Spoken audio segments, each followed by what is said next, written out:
Penting banget nih untuk punya ketenangan jiwa dan pikiran. Soalnya banyak orang yang mentalnya rusak gara-gara lingkungan, temen, pacar, atau bahkan keluarga. Nah, jadi di sini Bastian Stoic bakal kasih insight yang keren banget buat kalian semua. Yuk, dengerin bareng-bareng. Pernahkah Anda merasa kagum pada mereka yang pendiam di ruangan? Mereka yang bukannya berbicara terus-menerus malah memilih untuk diam. Namun di saat yang tepat, kata-kata mereka terasa sangat dalam.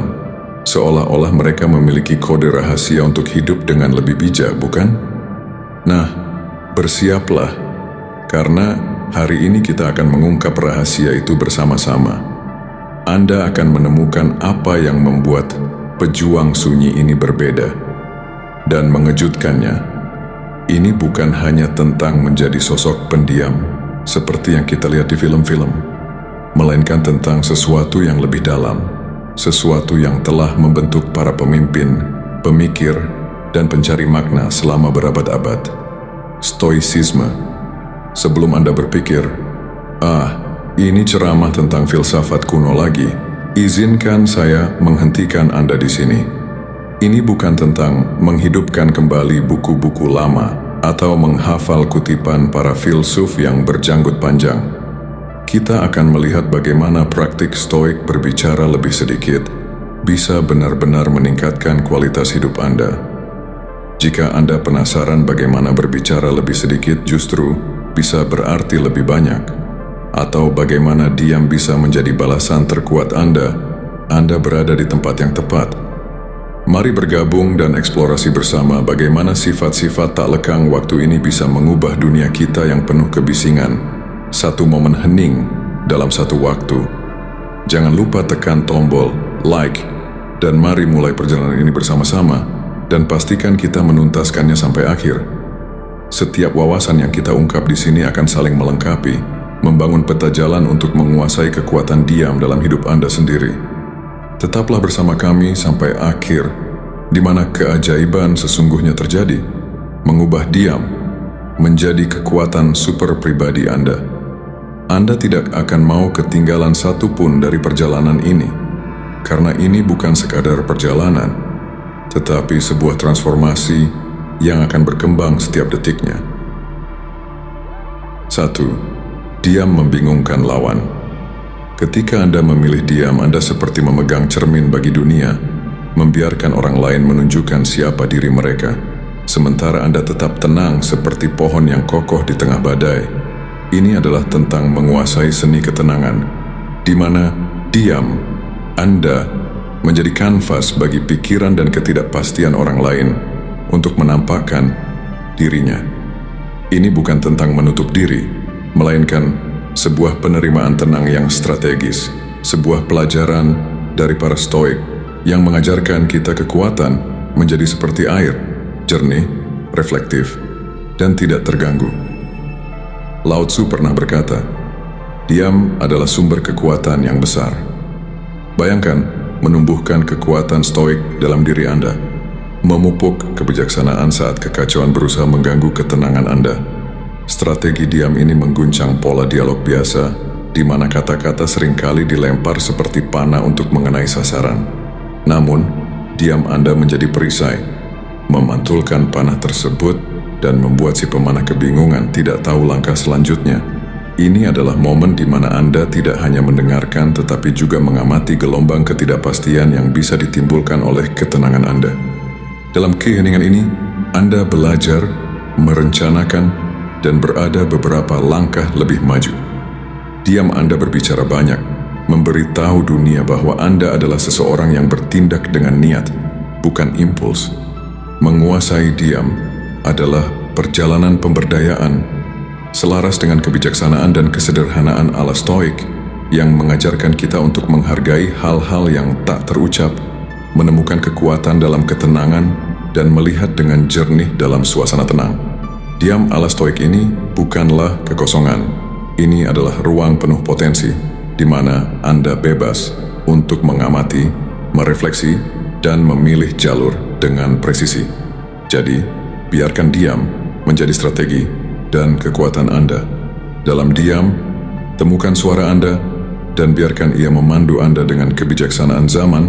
Selalu ingat bahwa dalam ketenangan ini ada kekuatan yang tak tertandingi oleh kata-kata. 2. Menghilangkan gangguan.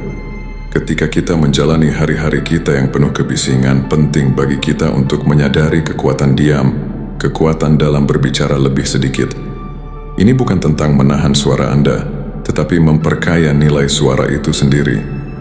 Para Stoik yang bijaksana seperti Marcus Aurelius dan Epictetus memahami bobot dari setiap kata dan pentingnya berpikir sebelum berbicara. Mereka melihat diam bukan sebagai kekosongan, tetapi sebagai kanvas untuk refleksi, momen untuk memupuk kedamaian batin dan kejernihan. Perjalanan kita hari ini menghidupkan kembali kebijaksanaan kuno ini, mendesak kita untuk menghilangkan gangguan, menemukan dalam diam sebuah koneksi yang lebih dalam dengan diri kita sendiri dan dunia di sekitar kita. Mengapa berbicara lebih sedikit begitu penting di tengah hiruk-pikuk zaman modern ini? Jawabannya terletak pada kualitas interaksi kita. Setiap kata yang Anda pilih untuk dibagikan memiliki potensi untuk membangun atau menghancurkan, untuk menerangi atau mengaburkan. Dengan memilih diam daripada obrolan kosong, Anda memberi ruang bagi kata-kata Anda untuk bernapas, untuk beresonansi lebih dalam dengan mereka yang mendengarnya. Praktik komunikasi yang penuh pemikiran ini adalah bukti penghormatan untuk pendengar, untuk pesan, dan untuk diri Anda sendiri. Ini adalah pengingat ala Stoik bahwa kekuatan seringkali terletak pada kesederhanaan, pada ruang di antara kata-kata, di mana pemahaman dan koneksi tumbuh. Namun, bagaimana kita membudayakan sifat ini, terutama di tengah dunia yang menuntut perhatian kita secara terus-menerus? Semuanya dimulai dengan niat, dengan pilihan sadar untuk menerima momen-momen diam sepanjang hari Anda.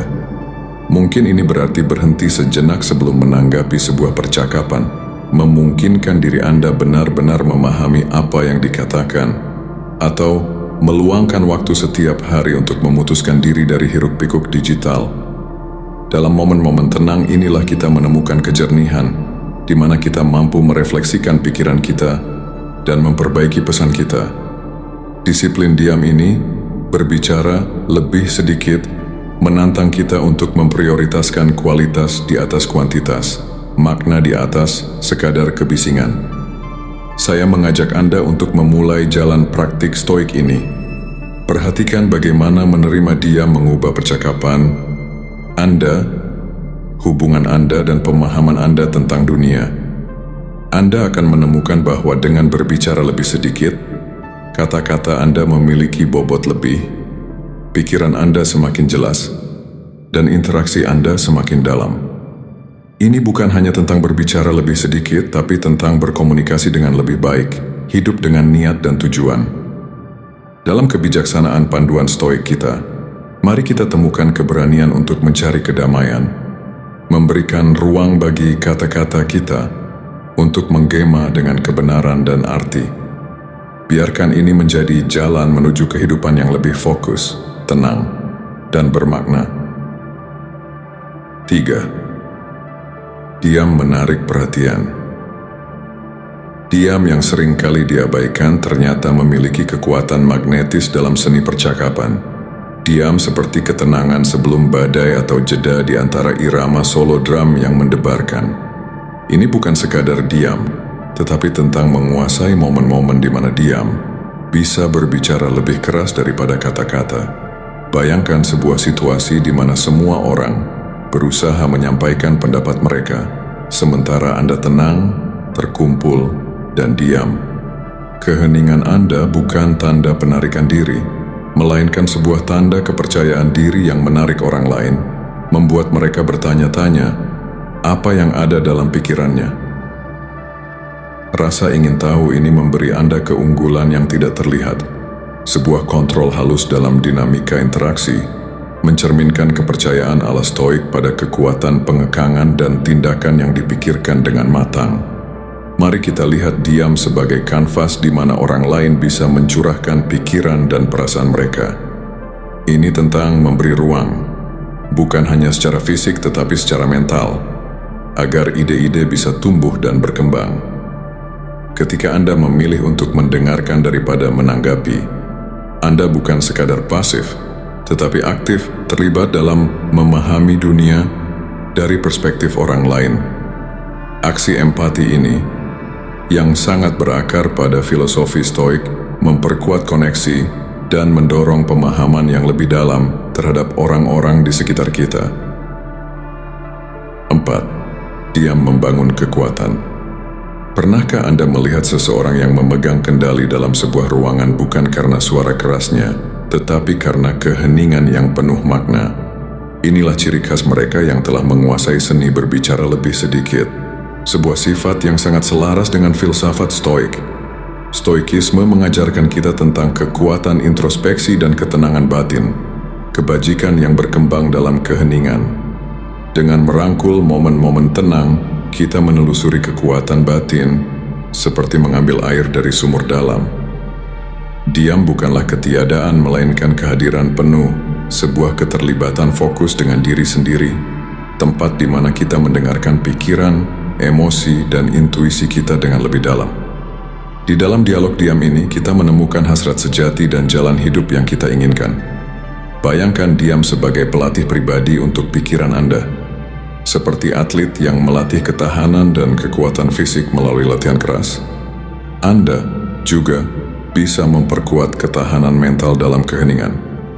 Di dalam keheningan, jauh dari kebisingan dunia, Anda tidak hanya duduk diam.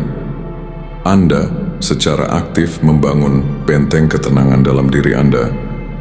Tempat perlindungan ini adalah tempat Anda belajar memahami kekacauan dalam diri sendiri, hingga akhirnya muncul lebih tenang dan tidak tergoyahkan. Diam seperti ini tidak hanya menyiapkan Anda menghadapi tantangan hidup, tetapi juga mempertajam kejernihan Anda, memungkinkan Anda untuk memprioritaskan apa yang benar-benar penting. Ketika tindakan Anda berasal dari tempat refleksi yang mendalam, mereka akan membawa lebih banyak niat dan tujuan. Cara hidup yang disengaja ini tidak hanya mengubah kehidupan pribadi Anda, tetapi juga membentuk bagaimana Anda berinteraksi dengan dunia. Kata-kata Anda menjadi lebih berdampak, keputusan Anda lebih bijak, dan kehadiran Anda lebih tenang, serta berwibawa. 5. Bebas dari kebanggaan atau kesombongan. Bebas dari kebanggaan atau kesombongan tidak berarti merendahkan diri sendiri atau mengabaikan bakat yang dimiliki, melainkan melihat kekuatan dan kelemahan kita dengan jujur, tanpa membiarkan salah satunya membesarkan atau merendahkan rasa diri. Bayangkan berjalan di garis yang seimbang. Di satu sisi adalah kesombongan, di mana Anda melihat diri Anda lebih tinggi dari orang lain, dan di sisi lain adalah penilaian rendah diri, di mana Anda meremehkan nilai diri Anda sendiri. Menjaga keseimbangan ini adalah tentang pandangan yang stabil ke dalam diri, menyadari bahwa pencapaian kita tidak mengangkat kita di atas siapapun. Keseimbangan ini bukan hanya tentang kerendahan hati, tetapi tentang kebenaran. Kebenaran dari pengalaman manusia yang kita semua bagikan. Menerima kebenaran ini mengubah cara kita berinteraksi dengan dunia. Ini menggeser fokus kita dari berbicara menjadi mendengarkan, dari menyatakan pendapat menjadi memahami. Orang yang mewujudkan sifat ini cenderung berbicara lebih sedikit, bukan karena mereka tidak memiliki apa-apa untuk dikatakan, tetapi karena mereka memahami nilai dari setiap kata yang mereka ucapkan. Mereka memilih kata-kata dengan hati-hati, memastikan bahwa ketika mereka berbicara, kata-kata itu memberikan nilai, bukan kebisingan. Pendekatan hidup dan komunikasi ini tidak terjadi dalam semalam. Semua dimulai dengan refleksi diri,